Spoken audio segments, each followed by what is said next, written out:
that's lesson number one. Lesson number two, if you want to win the game of taxes, you have to understand how tax deductions work, okay? Let me look at y'all, okay? Now again, remember, we gonna be transparent. So let me know in the chat, is anybody in this room that you heard the word tax deduction, but you really don't know how it works, right? Like you heard the word tax deduction, but you really don't know like how it works or what it means. Like, I do the taxes for my sister. I handle all her finances. She's a business owner, and she was like, "Well, bro, if I can write it off, like who do I write it to?" And I was like, "Yo, what? I failed as a brother." Okay, so anyway, here's how write-offs work. Okay, if you have $100,000 in income, you have to pay taxes on that $100,000 of income. Duh, because it's taxable, right? Now, if you have $100,000 of income, but you have, let's say, $30,000 of write-offs, guess what?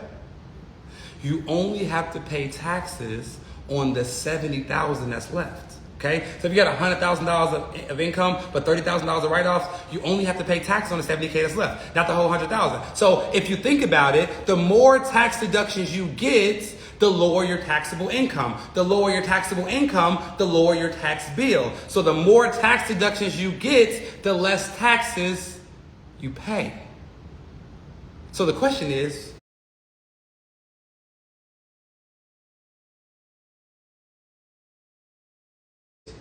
well, how do I find as many tax deductions as humanly possible, right? So I could pay the minimum amount of taxes as humanly possible. So let's talk about how to find tax deductions, okay?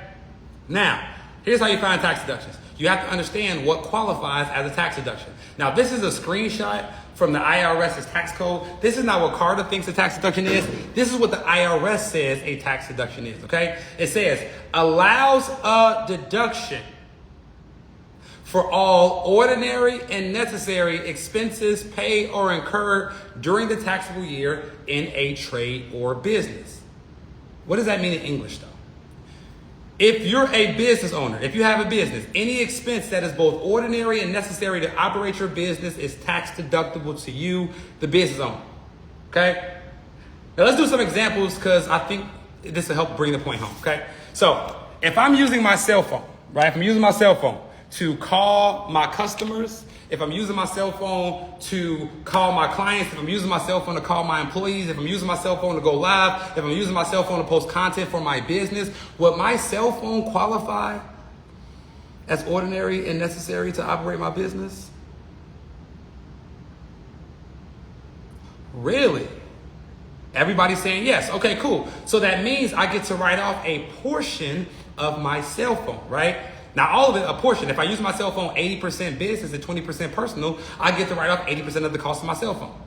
But you know what I also get to write off? I also get to write off my cell phone bill because my cell phone ain't gonna work if I don't got no service. So I get to write off a portion of my cell phone and a portion of my cell phone bill every single month. Let's do another example. So I'm teaching this class, right, on this MacBook. This MacBook was like $2,000, right? If I'm using the computer to operate my business, which I do. If I'm using my computer to operate my business, to teach classes, to take meetings, would my computer count as ordinary and necessary to operate my business? So now I get to write off a portion of this MacBook, and I use this MacBook 90% business, 10% personal. So I'm able to write off 90% of this MacBook, and I'm able to write off the internet associated with my home if I'm working from home. Right? So some of you all are having the epiphany today that I had 12 years ago. And here's the epiphany. I said, wait a second.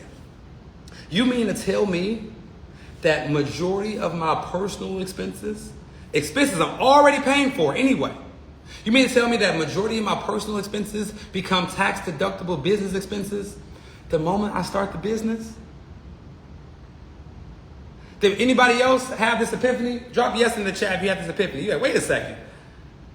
Most of my personal expenses immediately become tax deductible business expenses once I start the business. So what do y'all think I did, y'all? What do y'all think I did?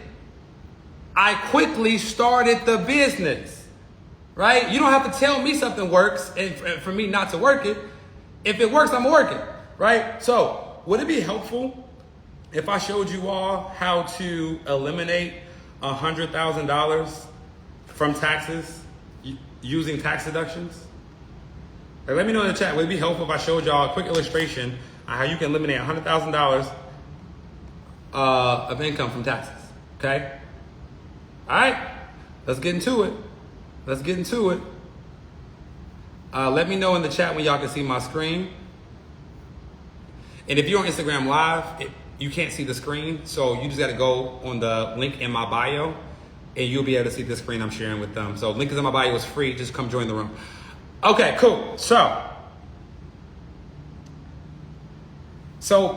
back when I was a newer business owner, I think it was like my second year in business, my second year in business. My second year in business, we earned $100,000 in income, right? Which was good, right? That's good income. So we had $100,000 worth of income. But what I didn't realize was that that's going to put us in the 30% tax bracket, right? Federal, state, self-employment tax, you're in a 30% tax bracket. What does that mean? That means my tax bill was $30,000, right? That means my tax bill was $30,000. That's too much. Somebody dropped too much in the chat. That's too much, okay? So I said, instead of getting mad, I decided to get smart. I said, how can I leverage tax deductions to eliminate or minimize this tax bill, okay? So the first thing I was able to do, I was able to find $10,000 worth of tax deductions simply by turning my personal expenses into business expenses, right? So what do I mean by that? Well, if I'm writing off my cell phone and cell phone bill, I'm writing off my computer and internet, I'm writing off my travel, because now anytime I travel somewhere personally, I make sure to have a business meeting in that location so I can turn all of my personal trips to business trips. Now when I go out to dinner, I make sure I speak business at the dinner table, so now 50% of all my meals are now tax deductible. So I was able to find $10,000 worth of personal expenses to turn into business expenses. Let me know in the chat, how many of y'all know you got at least $10,000 of expenses you're paying for personally that could or should be paid by your business, right? So that was number one.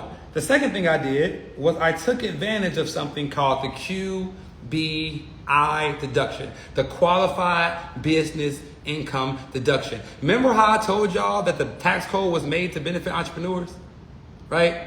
Well, guess what? About 5 years ago, our government said, how can we make it even sweeter for entrepreneurs? We're going to come out with something called the QBI deduction, which is going to give every business owner a 20% tax deduction of their adjustable gross income. So if I made $100,000, 20% of that's a $20,000 tax deduction simply for being a business owner. And if you're an employee, you don't get this. That's why when I say the tax code was created for entrepreneurs, business owners, and investors, that's what I mean, right? So I got to take the QBI deduction. That's $30,000 in tax deductions right there, okay? But let's keep it moving, y'all. Now, question. I don't know about y'all, but like when I got into entrepreneurship, there wasn't a manual, right? There wasn't like a class that taught entrepreneurship. So I had to like spend money on a lot of like courses, books, conferences, coaches, right? I spent about $10,000 on my personal development as a business owner to become a better business owner, right? Because I didn't know about sales, marketing, hiring, nothing about that. So let me ask y'all this. Is education tax deductible? Do y'all think education is tax deductible? Let me know in the chat. Yes, no, probably, I hope so. Well, the answer is, it depends, okay? It depends what type of education you take. You see, here's the thing, y'all. And before I say this, let me tell y'all this. I have an undergraduate degree, a master's degree in accounting, undergraduate degree in accounting, and I'm a licensed CPA and personal financial specialist. I have more degrees than a thermometer. You hear me? But I've learned more in my out-of-school education than I ever thought about earning in my in-school education. And here's the thing, y'all. We've been tricked by society that it is mandatory to go to college and pay $100,000 to learn from somebody who is not even doing the thing that you want to do. We got business professors, no shade, but they ain't never had a business. How you gonna teach them how to own a business? We just have to pay $100,000 for that. And guess what? College is not tax deductible, okay? You get a small deduction for like a part of your tuition, like up to $4,000. But once you make over 70K, you phase out, so it don't matter. So you can't write it off. That $100,000 ain't tax deductible. But you mean to tell me I can go learn from a billionaire like Tony Robbins or how to be a better business owner? I can go learn from a multi-millionaire like Alex Hormozi and learn about marketing. I can go learn from a multi-millionaire like Gary Vee and learn about content. I can go pay these people who are actually doing the thing I want to do and who are making the money I want to make. And every dollar that I pay for their coaching, their courses, their conferences, every dollar that I pay them is 100% tax deductible to me. So what I'm saying to y'all is the right type of education is tax deductible. Now the question is, are you investing in the right type of education? Right? And only you can answer that question. So now, that was a really, really, really long way of saying that education, the right type of education, is tax deductible. Okay, so now let's keep it moving, y'all. I'm running out of time. So what if I told you there was a way to write off your largest expense, right? Because most of you all in this room, your largest expense is your rent or mortgage. Is it possible that the IRS will let you write off a portion of your rent and mortgage? Absolutely. It's something called the home office deduction, okay? The IRS says if you have a business and you have a dedicated place in your home that you solely work, you are able to write off a portion of your rent or your mortgage on your taxes every single month. Well, how much? It depends on how big the space is, right? The bigger the space, the bigger the deduction. So here's a pro tip, okay? Here's a pro tip. You take this one home.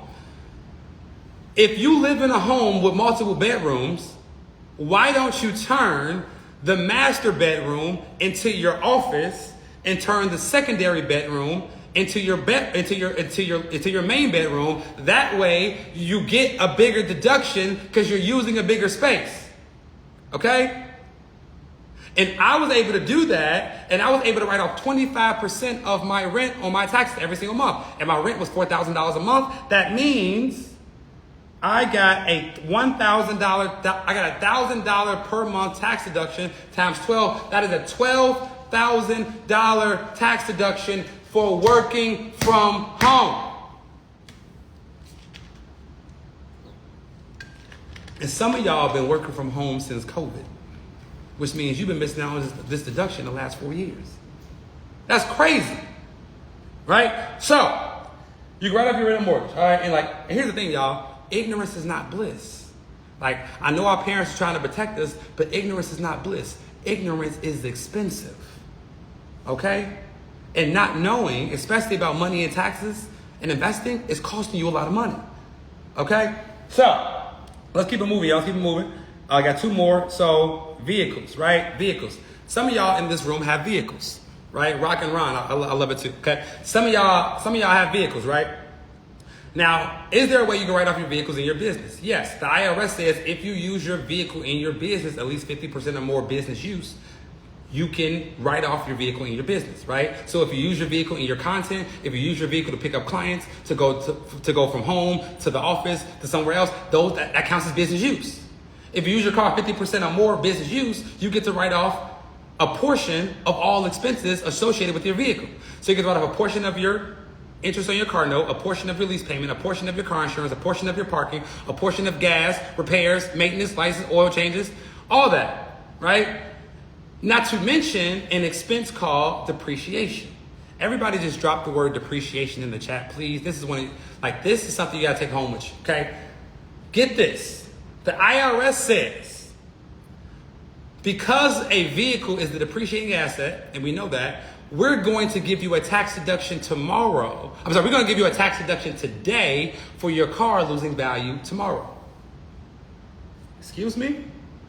They say, yeah, we want to give you a tax deduction today for your car losing value in the future. How much are we talking? Right, that's my question. How much are we talking? Well, in 2024, you are able to write off up to $20,200 of depreciation in the first year that you're in business, that you use the vehicle in your business. So you get a $20,200 deduction for depreciation on top of interest on your car, no parking, gas, repairs, maintenance, oil change, all those things. So for me, I was able to get a $25,000 tax deduction, get this, for using my vehicle in my business. Again, something I was already paying for. All right, now here's the last one, y'all. Here's the last one. Okay, and this is one of my favorite quotes. Write this down. The more you invest, the less you pay the IRS. Okay? The more you invest, the less you pay the IRS. What do I mean by that? If you're a business owner, did you realize that you can set up your own retirement account? Okay? And not only can you set up your own retirement account, it's actually free to set up, which is crazy. Okay? You set up your own retirement account. And my favorite retirement account is called a solo 401k. Okay? Now, why do I love a solo 401k? Okay? Because a solo 401k allows you to invest up to $23,000 per year into this account. Okay? And not only can you invest $23,000 per year to this account, guess what? The IRS is going to give you a $23,000 tax deduction for you doing so. Okay? The IRS is going to give you a $23,000 tax deduction for doing so. So wait a second. You mean to tell me I'm getting rewarded today for investing my money later? I save money on taxes today for investing for my future tomorrow. The answer to that question is yes. And that's why I say the more you invest, the less you pay the IRS. So you get a $23,000 to this account and you get a $23,000 tax deduction for doing so. Okay? Now, let's bring this all together, y'all. Bring this all together. So I got a $10,000 tax deduction for turning my personal expenses into business expenses. I got $20K tax deduction for QBI, $10,000 for education, $12,000 for mortgage, $25K for vehicles, $23K for investing. So that means I found $100,000 worth of tax deductions.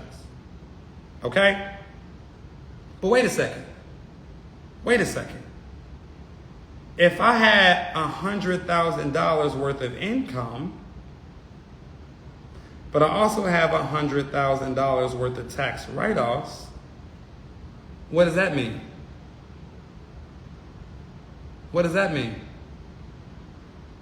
Oh, snap. That means that I have $0 worth of taxable income, which means I have a $0 tax bill. So I went from having a $30,000 tax bill to a $0 tax bill by understanding the rules of the tax game, which guess what? Allowed me to win the tax game. Okay, and here's what I want y'all to realize. The easiest way to make more money is to pay less taxes. You want to make more money? You don't got to ask for a raise. You don't got to get more clients. You don't got to increase your prices in your business. The easiest way to make more money is to pay less taxes. And the most expensive tax that most of you in this room pay is not what you think. It's not federal tax. It's not state tax. It's not property tax. It's not city tax. The most expensive tax most of you all in this room are paying is what I call the ignorance tax. The tax for not knowing how to legally avoid paying taxes. But now, I just taught you some rules that'll help you win. And now that you're paying the IRS less, it's time for you to learn how to invest. And that's my time, y'all. And guess what? Class is only halfway over. Because now my brother gonna teach y'all how to invest. George, how you feeling, man? I'm feeling amazing. So, normally we do our intros together. I see Carter was able to hold it down for us. But if I know him, I heard he was acting up. I asked the team. I heard he was acting up. I'm heard he's doing cash giveaways, giving away my money. I'm like, what is going on? I was like, well, I hope he said this, because look, if I'm teaching second, I'm about to share y'all with some game on investing. I at least hope he told y'all that one of the rules, one of the stipulations, was that you got to stick around to the end. Did he at least tell y'all that? Because you know what I'm saying? Like I want to know. Okay, cool.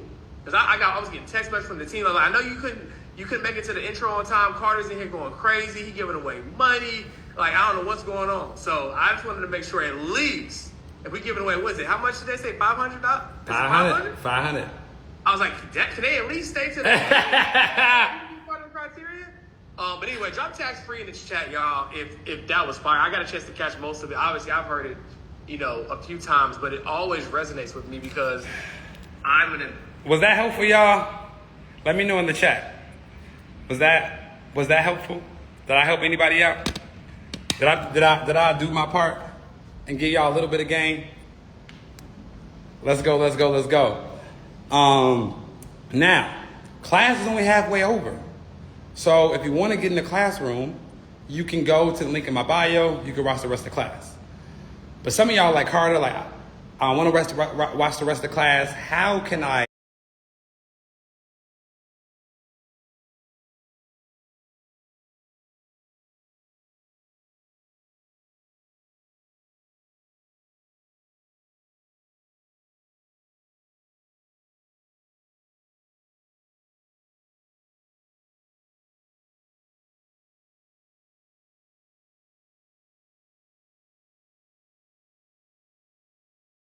Recording in progress. Now, again, I don't share that to toot my own horn or to brag.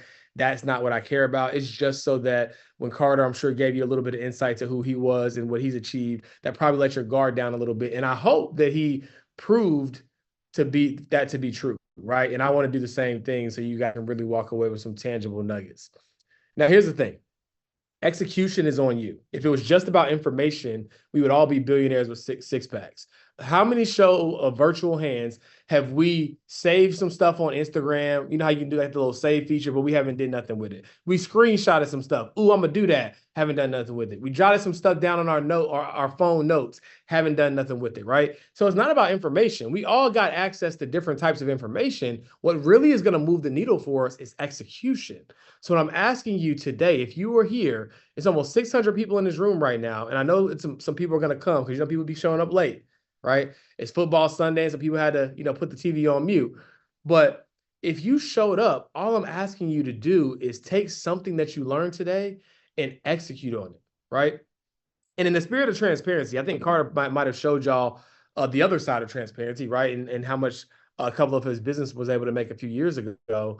I wanted to show y'all this side of transparency, where before I became a financial advisor, right? Before I had this money thing figured out, I had a bank account, two bank accounts, right, combined that had less than $200, right? Two under two. The same way parents have kids and they be like, it's so hard when you got two under two. I had two bank accounts under $200. Ain't that something else, right? Now, how did I go from having less than $200 in two bank accounts to having an investment account, and I have quite a few of these, where one of them can make, over $12,000 in a single day? Right? My money made me that money. If I would have been asleep the whole day, if I didn't do any business, if I would have been traveling, whatever the case may be, my money would have made me $12,000, right? Now, why do I show you this? Again, nothing I show you is to toot my own horn or to brag. It's to show you what's possible for you, right? And if you don't believe me, you say, well, George, of course, you've been a financial advisor for 13 plus years. Of course, this stuff works for you. What about my friends, family members, and clients who are just regular, everyday people who have achieved great results, right? Like this client who let me know that her investment account had increased by $4,800, right? Without her doing a thing. She was so happy she dropped 4 dancing emojis, right? Or this client who I was trying to remember the formal retirement date. This was like sometime last year. I was asking them and they said December 31st, right? And I give my notice on the 18th. This client happened to be 40 at the time, right? It was just last year. And so I responded, retiring 25 years before traditional retirement age isn't half bad, right? And these are all things that are possible for you. But in order for it to be possible for you, one thing that we really want to shift our mindset on is understanding this quote right here. The value of anything is the amount of life you are willing to trade for it. Okay, I'm gonna repeat that. The value of anything is the amount of life you're willing to trade for. What I'm gonna do to illustrate that point is I'm gonna share my iPad and I'm gonna go through this illustration with you guys that really was paradigm shifting for me in my journey towards building wealth. Okay. All right, you guys should be able to see my screen. Drop yes in the chat if you can see my screen. All right, cool. So the value of anything is the amount of life you're willing to trade for. So what do we trade our life for? Well, many of us have jobs or businesses, right? And I did some research and I saw that the median income in the US is about $50,000. You might make much more than that. Maybe you make a little less than that, right? Doesn't really matter. We're just going to go with the averages of the United States. Okay. Now, what did you have to trade to get that $50,000, right? Well, the average work week is 40 hours a week. Average person works at least 50 weeks in a year. They might get 2 weeks off for vacation. So we do some math here, right? 40 hours a week times 50 weeks in the year. That is going to give us 2,000 hours. So we work 2,000 hours a year to get that $50,000 a year. Okay. Now, what we want to figure out is what is an hour of my time worth, right? So if I make $50,000 a year and I work 2,000 hours to get that 50,000, if somebody can help me out in the chat, what's 50,000 divided by 2,000? 25, right? So your time is worth $25 an hour. And regardless of what you make, obviously you now know how to figure out this equation, right? You just take your annual income divided by how many hours you work in a year, and that's going to give you your hourly rate. Now, I don't care if you're salaried or hourly, it doesn't matter. We can figure out and back into what an hour of your time is worth based upon what the marketplace is telling you, right? All right, so now what I wanted to figure out, because we're not just working just to work, right? We have to buy stuff. So I looked at the top 3 expenses that everybody has: where you live, what you drive, and what you eat, right? So I'm gonna pick the one that's right in the middle. That's what you drive, and the average car payment is about $500. Okay, and you got to put some gas in there, right? So let's say about $200 a month. And I'm gonna just assume that you're a good driver, right? I know some of y'all can't drive, right? But I'm gonna just assume y'all are good drivers, and that we now know that the cost of ownership, right, for this car is $800 a month. But is it really $800 a month? Because remember what I just said a few minutes ago. The value of anything is the amount of life you're willing to trade for it. So we're trading time to be able to pay for this car. How much time is we about to figure out? So if we take our hourly rate divided by how much it costs us to have the car every month, what is that? Somebody help me out. 800 divided by 25. That is 32 hours of your life. Now, here's the kicker. How many of y'all drive 32 hours in a month? Drive your car around the town 32 hours a month. You might not know the exact time, but I'm pretty sure you know most of y'all ain't driving your car 32 hours in a month. So you mean to tell me the average person is trading 32 hours of their life for something they're not even getting the same hours in utilization, right? To me, that was crazy. For me, I started to look at all my online shopping, all this money I was spending on a DoorDash. I was looking at everything and asked myself, is that worth the amount of life I have to trade to get it? That's a completely different paradigm shift than, oh, that's just $20, that's just $50, that's just $200, right? How much of my life do I have to trade to get that thing? And that, my friends, is what we call the liability side of the equation, where we are trading our time, right, for money, and then ultimately we are giving up hours of our life for it. Now, let's transition to the asset side of the equation, because we're talking about investing, right? So let's keep these stats here. Your time is worth $25 an hour. Only difference is, instead of buying that car, we're going to buy an investment. So right now, I'm using an Apple Pencil. I'm writing on an iPad, sharing it on a MacBook, and many of you that were helping me out with the calculations were probably using an iPhone. So it's safe to say that Apple might be a good example for our company that we can look at from an investment standpoint, right? And just to keep things simple, let's say that you can buy a piece of Apple, a share is what they call it, for $100. Okay, Apple is actually trading more than $100 a share, but let's just keep it simple. And what I want to figure out is, if the value of anything is the amount of life we're willing to trade for it, what happens when we trade, right, when we buy 1 share of Apple, 1 unit of ownership. Our time is worth $25 an hour. So what does that mean? Somebody help me out in the comments, right? Somebody help me out in the chat. That means, yeah, 4 hours. What? But what? And I'm buying back 4 hours of my life. Now, how does that work? If I make $25 an hour, that means it's going to take me 4 hours of my work to buy 1 share of Apple. But because Apple is an investment in an asset, not a liability, that $100 is going to hold its value and it's going to grow in value. When you buy the liability, it doesn't hold its value. How many of us know this fact right here? I'm going to draw this card, okay? Now, I get paid to do numbers. I don't get paid to draw. So many of y'all are probably like, George, well, good news is I'm not buying that liability because I don't want that car. That's an ugly car, right? But y'all not going to judge me. But how many of us know, or let me ask you this. Do we think in 5 years this car is going to be worth more in value or worth less in value? 5 years from now, right? The average car is going to be worth less, right? But that Apple stock that we just talked about, yes, that's an Apple. Judge somebody else, okay? The Apple stock in 5 years from now, do we think it's going to be worth more or do we think it's going to be worth less? Most of us would argue that it'd be worth more in value. So when I spend my money on liabilities, it's worth less than I paid for it in the past. When I spend my money on assets, it's worth more in the future than I paid for it in the past. Because get this, right? Let's say that you didn't invest another dollar in Apple, which you should, right? But let's say that I didn't. In 5 years, like we talked about, that $100 share might appreciate or grow to $200 a share, which means that for every share I own, now instead of buying back 4 hours of my life, I bought back 8 hours of my life. And that is the whole purpose of investing. The whole purpose of investing is that I spend money on assets. The assets can then spend the money on me. Does that make sense? Oftentimes we think about investing just because it's the smart adult thing to do. I got to tuck money away. I was told I need this money for retirement. It's a lot more simple than that. Life costs money. And either you're going to pay for it, which means you can never stop working, or get this, or your investments can pay for it.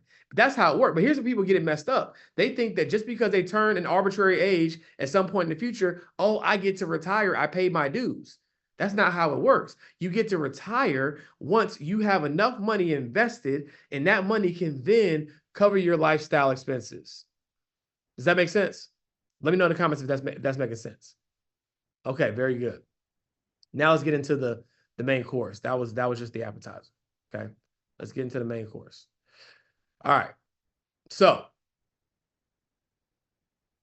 we just talked about the liability side of the equation. We all understand what that means.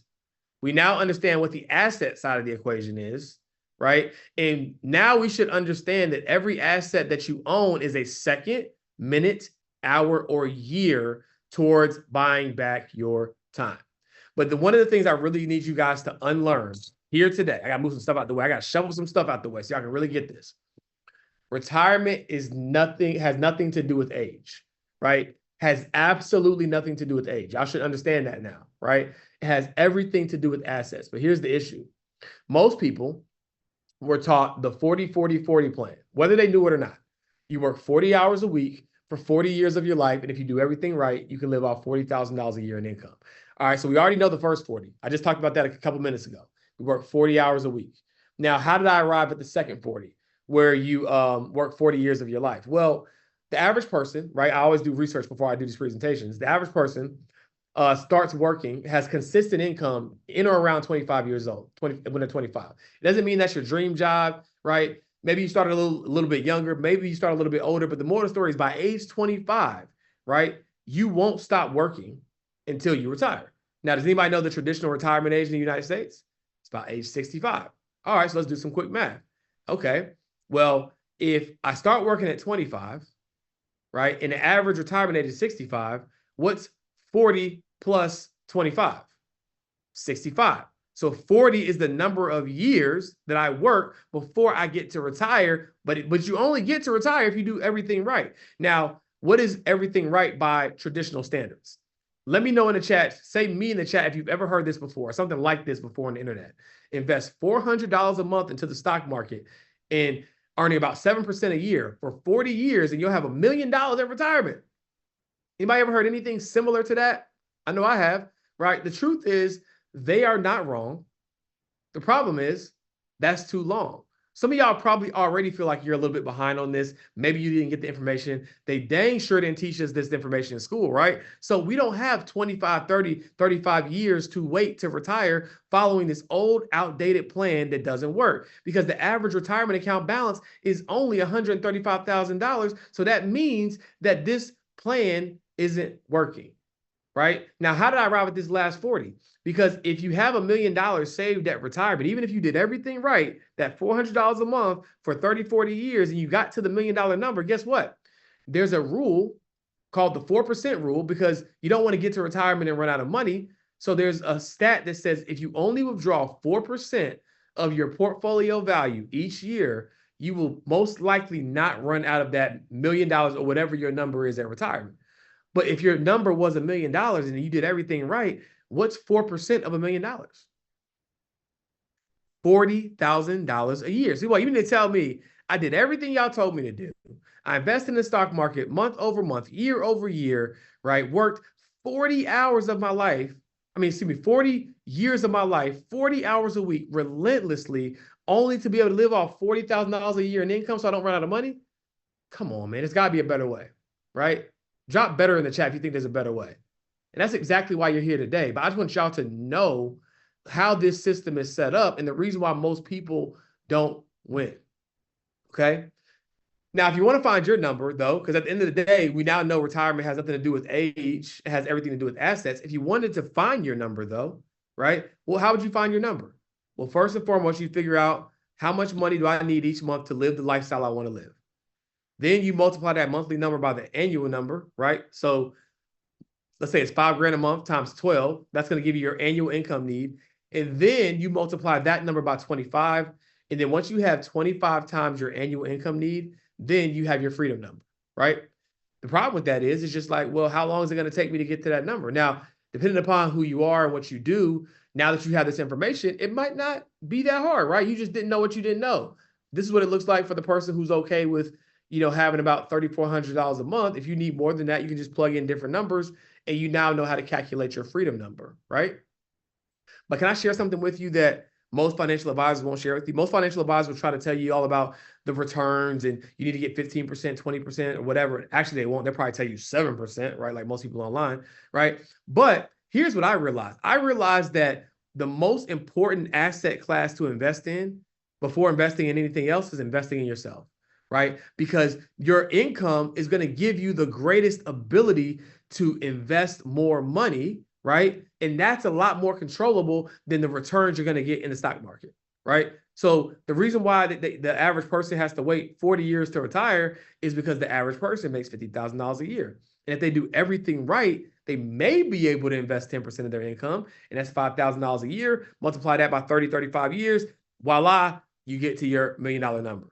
But what happens if I become more valuable to the marketplace and the marketplace has to value my time more and I make $100,000 a year? And instead of spending that money on impressing people that I don't like and they don't like me, I say I want to spend my money to buy freedom. So I double my investing rate when I double my income, and then I get to quadruple how much money I put away. How many people think, you don't got to be a wizard at this, but if I invest 4 times more money, I probably will get to financial freedom faster? If you were a betting man or woman, right? So this is not a core part of my investing presentation, but I just want to show you this. Is like that. This is why acquiring skills, becoming a person of value, investing in yourself is important, because it gives you more leverage that you can control. Right now, what we all came for: how to build an investment portfolio in just 5 minutes following the Burger King investment strategy. Right now, you might be wondering, like, what is this dude talking about? What does Burger King have to do with investing? Well, if you stick around, I will show you. So McDonald's spends millions of dollars a year trying to determine where they want to put the next McDonald's. It has to have great foot traffic, has to be a great location so that they can get the visibility that they want, so they can get the sales that they want. Now, Burger King doesn't spend nearly as much money as McDonald's spends. As a matter of fact, they don't really spend anything to determine where they're going to put the next Burger King. What they do instead is they put it in proximity somewhere near, right, where the McDonald's is. Why? Because McDonald's has already done the heavy lifting. Somebody write this down. It's okay to be a copycat if you copy the right cat, right? Whether your preference of Burger King or McDonald's, right, doesn't matter. What Burger King knows is people like fast food. And somebody's going to be in that McDonald's drive-through early in the morning trying to get that McGriddle. They still serve those. I ain't had McDonald's in years, but the McGriddles used to slap. But somebody going to be in that drive-through line trying to get that McGriddle, but then the line's going to be too long. They don't want to be late for work. So they just going to head across the street to get the French toast sticks from Burger King. Burger King knows that somebody going to be at McDonald's on lunch break in that same long drive-through, and they just have their eyes and their hearts set on a Big Mac, right? With the Big Mac sauce. But then the line's too long. They don't want to be late on their lunch break. They want to have time to eat. So they go across the street to Burger King and they get the Whopper instead, right? And so Burger King is going to win just by copying the right cat. Now, what does this have to do with investing? Well, in the investing world, let me show you this real quick.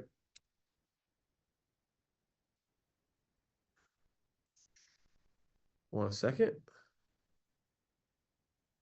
In the investing world, right, there are these investment vehicles called ETFs and index funds. And basically, the way I want you to think about it is like your favorite mall. Your favorite mall has hundreds of stores, most likely, right?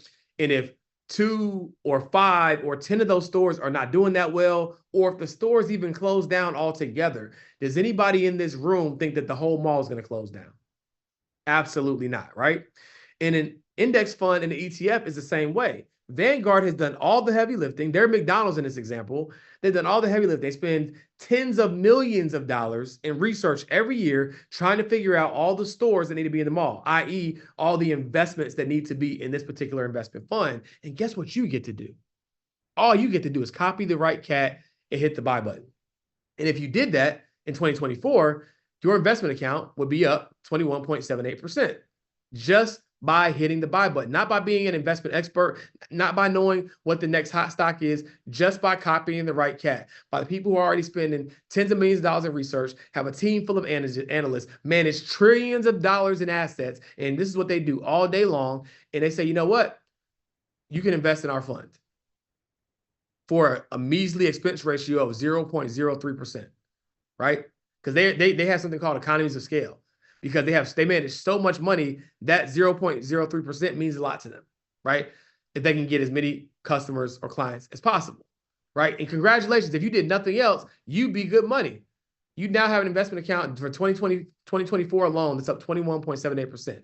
But for me, with me being an investment advisor, like I didn't want to just stop and settle here. You know, this is fine if you decided to, but I didn't want to stop here, right? And I want to show you guys something else if you're cool with it. Drop extra in the chat and I'll show you what I mean. Okay. So what I figured out is just like any mall that you go to, some of the stores are going to be more popular and more prominent and more successful than other stores.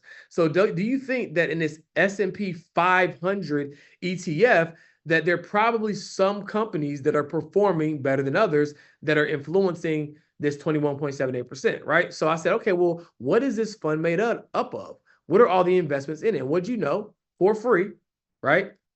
For free, you could do the same thing I'm doing right now, and you can see all the different companies that are inside this fund. And get this is just 1 through 10 of 502, right? This is page 1. But here's the thing. You know how you go to Google and you look at the first page of the search results, and typically whenever you're searching something on Google, the first page is where you're going to find what you're looking for, right? So I'm not saying there are not some good investments on page 2 or 10 or 501, but what I am saying is these are the ones that are likely carrying most of the weight. Now, obviously, you could dig in and do some individual research on these companies if you wanted to, but here's the aha moment I had. The same way I can go and see Apple as a standalone store, but I can also see Apple inside of a mall. I'm like, well, I still want to own the mall because I don't want to have to be so smart that I got to figure out the best store to pick and bet everything on that store. So I still want to own the mall, i.e. this ETF, but I really believe in Apple. I really believe in Microsoft, who owns a big piece of OpenAI, i.e. Chat GPT.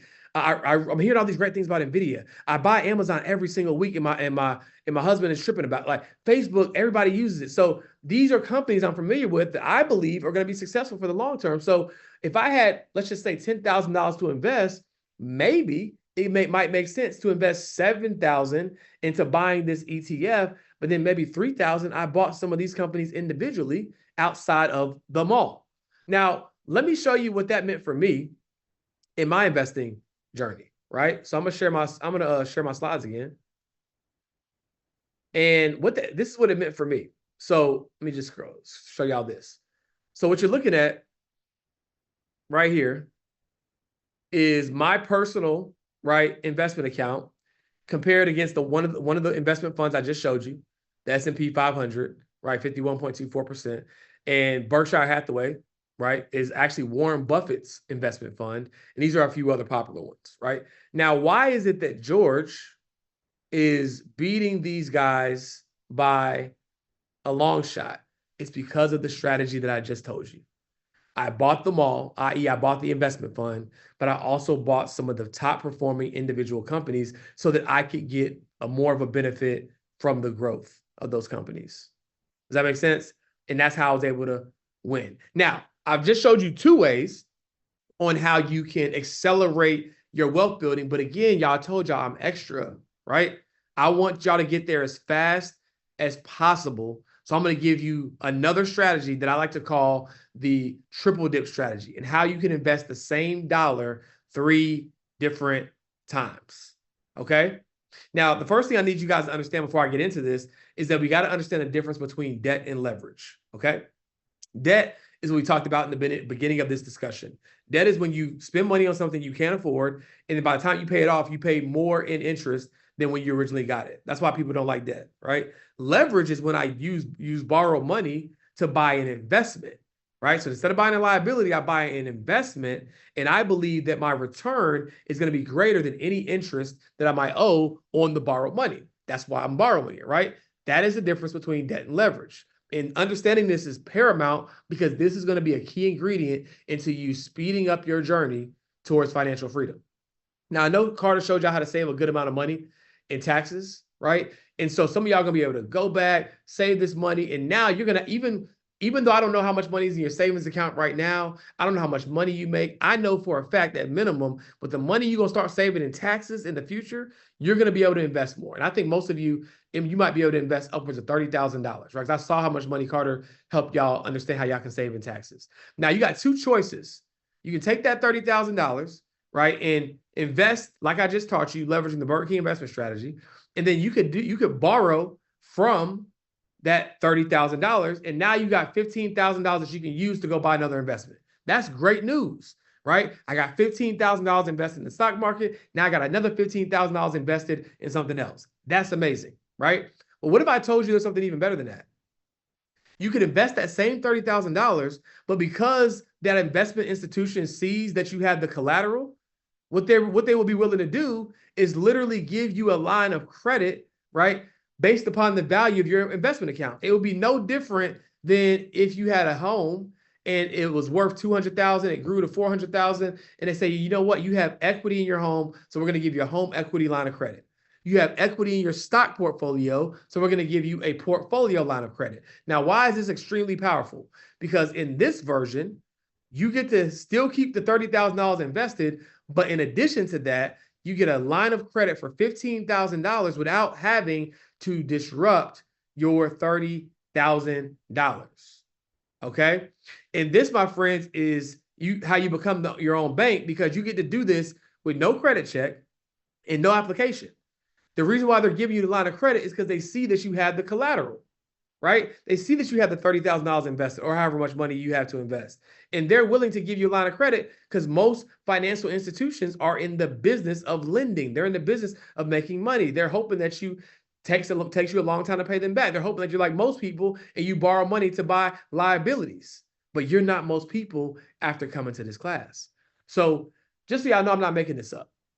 Here's a screenshot of one of my investment accounts. And the moment I deposited the money, I had immediate access to a line of credit of $206,000 while my money was being invested. So I then borrowed $132,000, and the interest rate was actually lower at the time, but now it's around 7.25%, right? And it cost me about $824 a month, right, to get access to this $132,000 that I used to buy some real estate. Now, why don't I care about the 7.25% interest on the borrowed money that I have? Because this is the portfolio that I was doing it from. This portfolio at that same period of time was year to date up 65.83%. So you tell me, why would I care about 7.25% interest and borrowed against the value of my portfolio when my portfolio is gaining 65.83%? Because here's what I want y'all to connect the dots on. If I was afraid to borrow against the value of my portfolio, guess what I would have had to do? I would have had to sell my investments to get that $132,000, right? And I would have been missing out on the upside that you're looking at, right? My money made me $162,000 year to date. And the only reason why I have this Tesla on the screen is because some of y'all was like, well, George, what do you expect? I can't invest every single dollar after I get paid. I gotta live. I gotta do. I want to go on trips. There's things I want to do. I want to buy nice stuff. Listen, I feel you. We just have to focus on doing things in the right order. So if you see here, this Tesla, right, at the time was around $40,240. And I don't know which car you want to buy. I just chose this to show you guys this example because you can see that my Tesla stock had grown to $57,750. So you mean to tell me that Tesla can buy me a Tesla? You mean because I decided to invest the money could do the work, and now the Tesla can buy me the car? That's the whole point that I want y'all to get, right? Amazon can buy all the stuff in your Amazon cart. Apple can buy all your Apple products instead of you having to be the one to spend the money. And that, my friends, is the power of uninterrupted interest, okay? And the way that works, just so we're on the same page, is you invest using the Burger King investment strategy. Once you have your money invested, then you borrow against that money to get access to more money. And then you use that money to buy more assets.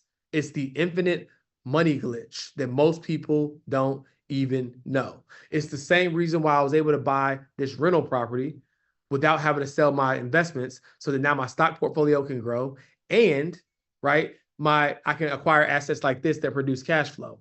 But here's where it gets really exciting because, of course, step one is investing in the stock market, leveraging the Burger King investment strategy. And then step two is borrowing against the value of those assets to then step three, purchase the cash flow producing assets. But step four is we're going to reinvest that money, that cash flow back into the portfolio. Why? Because now my portfolio has become my bank account. I become the bank, right? The more money I put in, the more lending power I get. The more lending power I get, the more assets I can buy. The more assets I can buy, the quicker I can get to my freedom target. Y'all picking up what I'm putting down? Now, here's the thing, right? One of the assets, the cash flow producing assets that I advise y'all that y'all can invest in was real estate, right? Once you have the money invested in your portfolio, borrow against it to buy real estate property. But remember when Carter talked to y'all about depreciation? Well, with real estate, even though it's an asset that grows in value, right, there's going to be some wear and tear on the house. And IRS has these rules in place that says you get to depreciate that property over a period of time. And it just so happens that there are codes, there are rules in the tax code that will allow you to accelerate some of that depreciation so that you mean to tell me the cash flow that I'm now getting from the property that I bought from money that I didn't even have in the first place, from an investment portfolio, now I actually get to deduct the cash flow while I still own the asset? That's crazy. But what's crazier than that, y'all, is the portfolio that you invested in to begin with, you never sold your investments to get access to that money to buy the rental property. You borrowed against the value of your portfolio, and the IRS does not count loans as income. So what does that mean? That means that that's not a taxable event either. And that means that the IRS will also allow you to deduct the loan interest. So the other reason why I don't care about that 7.25% while my portfolio is growing at 65% is because I get a tax deduction on the loan interest. Y'all, that ain't a mic, that's my Apple Pencil, but I got to drop it. Because when I tell y'all, when I learned this strategy, it was the single-handed craziest thing that shifted my ability to accelerate my wealth building process. And here's what I want to leave y'all with. Rich people do the right things. Wealthy people own the right things. Remember I talked to y'all a few minutes ago about becoming a person of value, investing in yourself so that you can have the money to invest faster. But the only thing that's better than that is owning the asset so that you can own your time and work can become optional. And that's my time. Amen. Amen. Look, I told you this is not a competition, man. We trying to get the people, we trying to bust people some information. Here you go. Here you go. Cutting up, man. I just, look, I just came to do my job. I just came to bless the people on a good Sunday. I know Yes, some of y'all maybe sir. watch some football. Some of y'all went to brunch. How many of y'all like go to brunch? Y'all like brunch? Y'all be getting the bottomless mimosas? Well, me and Carter would like to think that we got a bottomless bag of gems to give y'all when it comes to financial literacy, right? So thank y'all for tuning in on this Sunday. I hope it was valuable. Period. Like, and guys, let me ask y'all this. Remember how I told y'all at the beginning, this ain't gonna be one of those classes where we act like y'all we gonna teach you something. Like, didn't I say y'all gonna actually learn something today? Like, just drop yes in the chat if we kept our promise. I was gonna make sure we kept the promise that I made at the beginning, right? And I saw somebody 5 years ago. Like how many of y'all in this room were thinking like, man, I wish I had this information 5 years ago, like 10 years ago, like 20 years. How much different would your life be today if you had access to this type of information 20 years ago? Like night and day. Right? And here's the thing, y'all. Here's the thing. The best time to get this information, you're right. It was 20 years ago. The next best time to get this information is right now. Remember, now stands for no opportunity wasted. Right now stands for no opportunity wasted. And yeah, society kept this information from you. You're right. Yeah, the school system on purpose kept this information from you. You're right. But what are you going to do about it now to make sure you get the information to change your situation? Right? So let me ask you all this. Who in this room is serious and not curious about learning more so that you can start earning more? Just drop more in the chat. Who in this room is serious and not curious about learning more so you can start earning more? Sheesh. Chat going crazy. There's a lot of people in the chat right now, bro. Chat going crazy. I see. Yeah, guys. So we have some good news and we have some other news. Okay. So the good news is me and George worked really hard to create an opportunity for you all to continue learning from us, right? The other news is we have over 600 people in this room, and we didn't expect as many people to be in the room. So the opportunity is not for everybody because we only have limited spots.